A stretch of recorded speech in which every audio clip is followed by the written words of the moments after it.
بامطابق مقدس یوحنا اس کے چھٹے باب کی 16ویں سے 21ویں آیت مقدسہ۔ اور جب شام ہوئی تو اس کے شاگرد جھیل کے کنارے گئے اور کشتی پر چڑھ کر جھیل کے پار کفرنہوم کی طرف چلے جا رہے تھے۔ اس وقت اندھیرا ہو گیا اور یسوع ان کے پاس ہنوز نہیں آیا تھا، اور تند ہوا کے سبب جھیل میں موجیں اٹھنے لگیں۔ بس جب وہ کھیتے کھیتے تقریباً 25-30 گلوا نکل گئے تو انہوں نے یسوع کو جھیل پر چلتے اور کشتی کے نزدیک آتے دیکھا، اور وہ ڈر گئے۔ مگر اس نے ان سے کہا کہ میں ہی ہوں، ڈرو مت۔ تب انہوں نے اسے بخوشی کشتی میں چڑھا لیا، اور کشتی فوراً اس جگہ جا پہنچی جہاں وہ جاتے تھے۔ انجیل مقدس کا پڑھا اور سنا جانا ہم سب کے لیے باعث برکت ہو۔ خدا کا شکر ہو۔ باپ اور بیٹے اور القدس کے نام میں آمین۔ بہار کالونی کوٹ لکھپت لاہور سے میں اینڈرو اسحاق آج کی انجیل مقدس پر غور و غوص کے ساتھ آپ کی خدمت میں حاضر ہوں۔ میرے عزیزو، آج کی انجیل مقدس یوحنا کی انجیل اس کے چھٹے باب کی 16ویں سے 21ویں آیت سے لی گئی ہے۔ خداوند یسوع 5 روٹیوں اور 2 مچھلیوں سے 5000 کو کھلانے کے بعد شاگردوں کو حکم دیتے ہیں کہ وہ کشتی پر بیٹھ کر کفرنہوم کو جائیں، اور وہ خود لوگوں کو رخصت کر کے ادھر پہنچ جائیں گے۔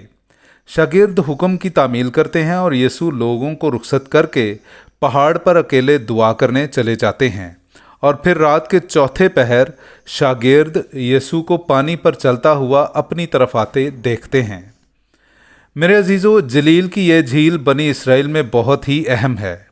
خداوند یسوع کی زیادہ تر تبلیغ اس جھیل کے کنارے آباد علاقوں میں ہوئی۔ یہ جھیل تازہ پانی کی پوری دنیا پر سطح سمندر سے سب سے نیچے پائی جانے والی جھیل ہے۔ ڈیڈ سی اس سے بھی نیچے ہے، لیکن اس کا پانی نمکین ہے۔ یہ جھیل انڈا نما شکل کی ہے، جس کی لمبائی 21 کلومیٹر اور چوڑائی تقریباً 13 کلومیٹر ہے۔ اس کے کنارے کنارے اگر چلنا شروع کیا جائے تو 53 کلومیٹر کے بعد ہم واپس اسی مقام پر پہنچ جائیں گے۔ اس جھیل کی گہرائی تقریباً 43 میٹر ہے۔ اس کا پانی کا سورس زیر زمین قدرتی چشمے اور بڑا سورس دریائے اردن ہے، جو اس کے نیچے شمال سے جنوب کی طرف بہتا ہے۔ اس جھیل کو بائبل مقدس میں کبھی جلیل کی جھیل، کبھی تباریہ کی جھیل اور کبھی جناسرت کی جھیل کہا گیا ہے، اور اصل میں ایسا ہی ہے۔ اس جھیل کو اگر مجموعی نام دیا جائے تو یہ جلیل کی جھیل کہلائے گی، اور اگر اس کو علاقائی نام دیے جائیں تو جس کنارے پر آپ ہوں گے اس شہر کے نام سے یہ منسوب ہو جائے گی۔ اگر آپ تباریہ کے علاقے میں ہیں تو تباریہ کی جھیل، اور اگر آپ جناسرت کے کنارے پر ہیں تو یہ جناسرت کی جھیل کہلائے گی۔ آج کی انجیل کے مطابق خداوند یسوع کے شاگرد اور ہجوم تباریہ کے علاقے میں ہیں۔ تباریہ کا علاقہ جھیل کو اگر لمبائی کے رخ دیکھیں تو تقریباً وسطی علاقہ ہے۔ یہاں سے اگر شمال کی طرف سفر کریں تو کفرنہوم اور بیت صدا کا علاقہ، اور اگر جنوب کی طرف سفر کریں تو جناسرت کا علاقہ آئے گا۔ دونوں اطراف کا سفر تقریباً 10 کلومیٹر ہوگا۔ خداوند یسوع نے شاگردوں کو شمال کی طرف یعنی کفرنہوم یا بیت صدا کی طرف سفر کرنے کو کہا۔ خداوند یسوع جب شاگردوں کو پانی پر چلتا ہوا دکھائی دیے تو وہ کنارے سے تقریباً 25-30 گلوا یعنی تقریباً 5 کلومیٹر کے فاصلے پر تھے۔ یہ جھیل کا بالکل درمیان بنتا ہے، جہاں گہرائی بھی سب سے زیادہ تھی، ہواؤں، موجوں اور طوفان کا زور بھی سب سے زیادہ تھا، رات کا بھی چوتھا پہر تھا۔ یہ سب حالات ہر لحاظ سے مصیبت کے مشکل ترین حالات تھے۔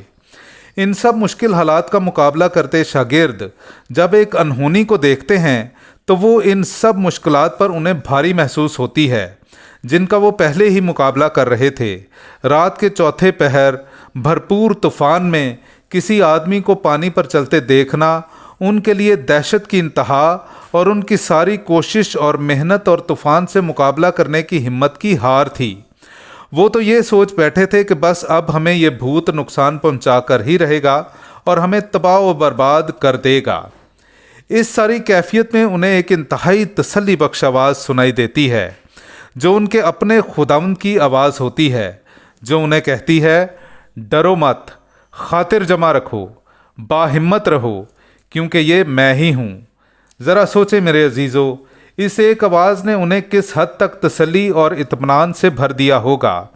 اس آواز کو سن لینے کے بعد تو انہیں طوفانی ہواؤں کا بھی کوئی خوف نہیں رہا ہوگا، اور وہ اپنے خداوند یسوع کو انتہائی خوشی کے ساتھ اپنی کشتی میں لے لیتے ہیں، اور فوراً طوفان بھی تھم جاتا ہے، لہریں بھی ہموار ہو جاتی ہیں، مخالف ہوائیں بھی سازگار ہو جاتی ہیں، اور وہ کشتی آرام سے کنارے لگ جاتی ہے۔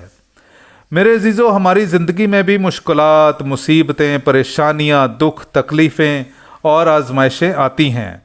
ہم نے بھی ان سب کا بڑی دلیری اور ایمانی بھرپوری سے مقابلہ کرنا ہے، اپنی پوری کوشش اور ہمت سے ان میں سے نکلنا ہے، اور ضرور ان سب حالات میں اپنے خداوند یسوع کی آواز کو سننا بھی ہے، اس کی تعلیمات کو یاد کرنا ہے، ڈر اور خوف کو اپنے دل اور دماغ سے نکالنا ہے، یسوع کو اپنی زندگی کی کشتی میں خوشی سے اتارنا ہے، اور پھر دیکھیے کیسے تمام تر مشکلات، مصیبتیں، پریشانیاں، دکھ، تکلیفیں اور آزمائشیں دور بھاگتی ہیں، اور ہم باخوشی، سکون اور اطمینان پاتے ہیں۔